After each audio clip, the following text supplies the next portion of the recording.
So here we have the motor on the subframe, and we are putting on the Clutch Masters DCT adapter with the Flywheel. So these are ARP 2000s from 4-piston.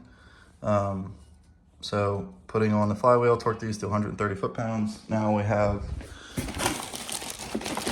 the second part of the Flywheel right here, and then the adapter plate. This is for a 6-cylinder DCT. So just the process for torquing these and then throwing it in the car. So basically, it's a 2-piece design. You have the outside normal part that bolts in with the normal 8-bolt flywheel bolts. I'm using the 4-piston / ARP 2000s for that, and then the Clutch Master supplies the Allens. So the ARP 2000s get torqued to 130 foot-pounds with no Loctite, as mentioned by them, and then the Clutch Masters gets torqued to 38 foot-pounds with blue Loctite, which is exactly what I did. So the next step is putting on the adapter plate and then throwing the transmission on.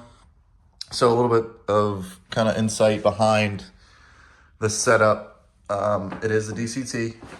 I am running the short ratio DCT out of the 135i, as I said, which the next big thing is the rear gear ratio.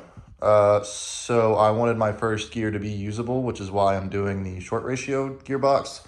So the other option is to use the F80, F82 long ratio. Those have 2 overdrives. It's just the first gear is really, really short. And the gear splits aren't as close as the close ratio. But if it's a street car or you're not pushing for the absolute, best shifting, quickest shifting, smallest gear changes possible, the dual overdrive would work just fine with the stock 410s or 4.3s. However, I wanted first gear to be usable relatively. So first gear will go up to like 40 miles an hour. Second is like just under 60 or something.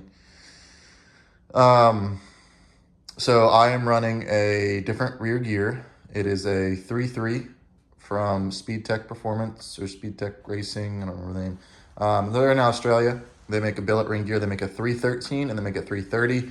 I was kind of in between which one I wanted to go with. My justification for the 3.3s is that I'm a stock motor revving to stock, like 8,000 RPM with a small 17-inch tire on it. And so when I go built motor and put 18s on it with a taller tire, and bump up the rev limiter, I'll have the longer spread. Anyway, so installing the Clutch Masters adapter, you need to hammer out this engine dowel.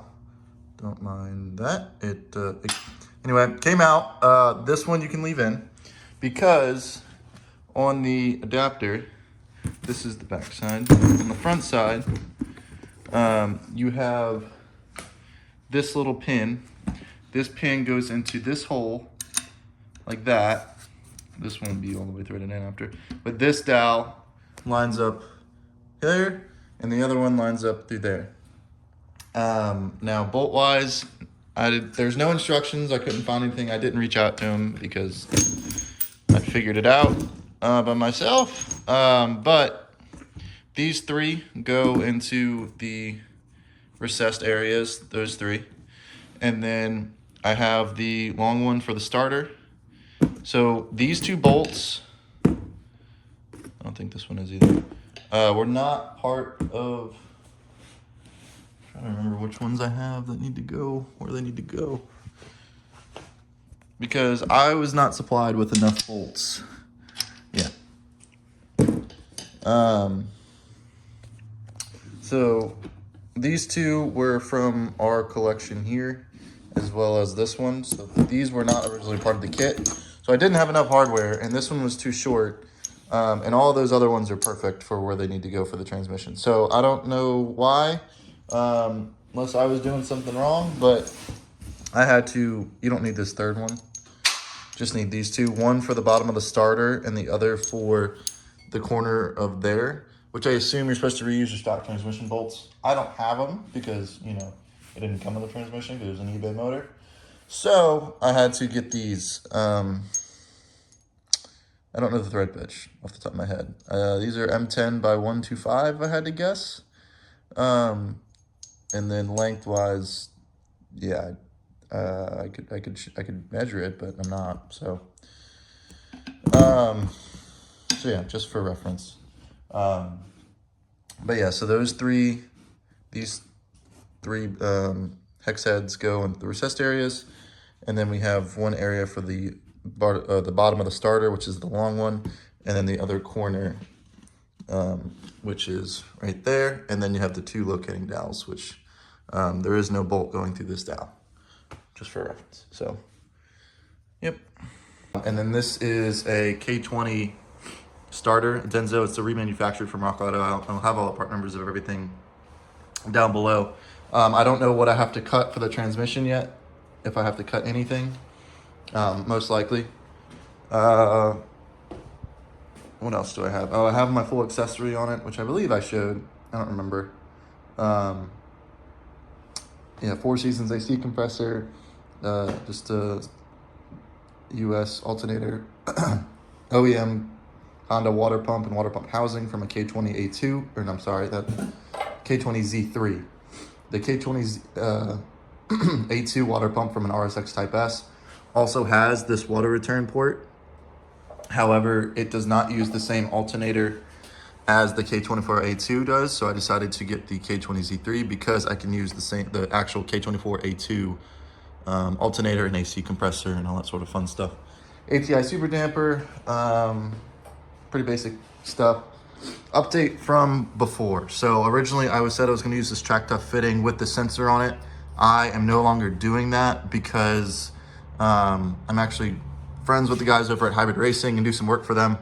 And one of the engineers I was talking to highly recommended not to do this because they have had them shear off very frequently due to the vibrations, which causes this fitting to break, oil to go everywhere. Obviously you don't want that. So I'm going to relocate my oil pressure / temp sensor to, there's a 1/8 inch NPT bung on the oil sandwich plate. So I'm gonna rotate that, put that here, and then just have a normal British pipe thread to 4AN for my oil feed for that. So just getting an idea, I needed to put it in the subframe to get clocking everything, but just first inclination, oil feed's gonna go from here, obviously around here to the top of the turbo, and the oil drain will go from the bottom, obviously here, to the timing cover or tensioner return, and then water coming from here.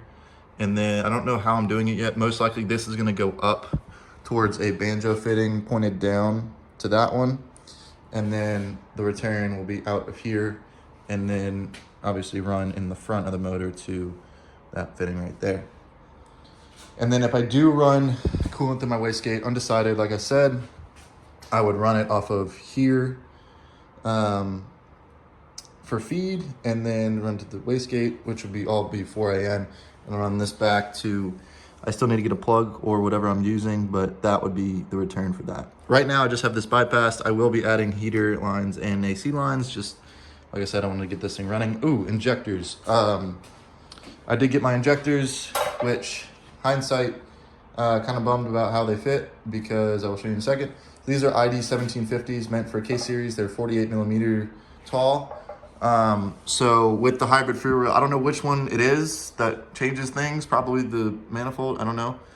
K-part manifold, hybrid racing fuel rail. I did have to basically put spacers. It's 3.5 millimeter spacers that I just 3D printed, just because it was easiest on hand. I don't know how they'll hold up. They should be fine. It's ABS, 100% infill. But yeah, so that's the update on that. The next big thing, like I was saying earlier, I'm running the DCT, which is kind of a last minute change. But I am running CAN TCU. I've been in contact with Kenneth over there. He is helping me out a little bit, hoping to get this as a more viable solution for Haltech. So CAN TCU with the Haltech, I'm running an R3, but it'll work with any Haltech. And then in terms of shifters, I am using an E92 M3 shifter assembly, which will be going into the car, and I'll be making a little 3D printed adapter to put that where the stock position is. And then there's a couple things you can do for park. You can actually configure to where the parking solenoid works. I don't think I'm going to be doing that. I'm probably just going to do a park delete via Seems Legit, which I got a couple things from them that I'll show you over there. And then there's a couple other things I need to figure out what I need to do, i.e. Like a time delay relay for some of the transmission learning stuff. And then the paddles, right now I plan to run a Zestec steering wheel, the CAN steering wheel. You can run the paddles via analog straight into the CAN CCU, and then all the other buttons, I've been in contact with them as well. They said that their Haltech integration should be done very, very soon. So all of the buttons on the CAN side will be able to use in the Haltech side. So like your boost knob, your traction control knobs, all the buttons, those different things. So that's the plan right now. We'll see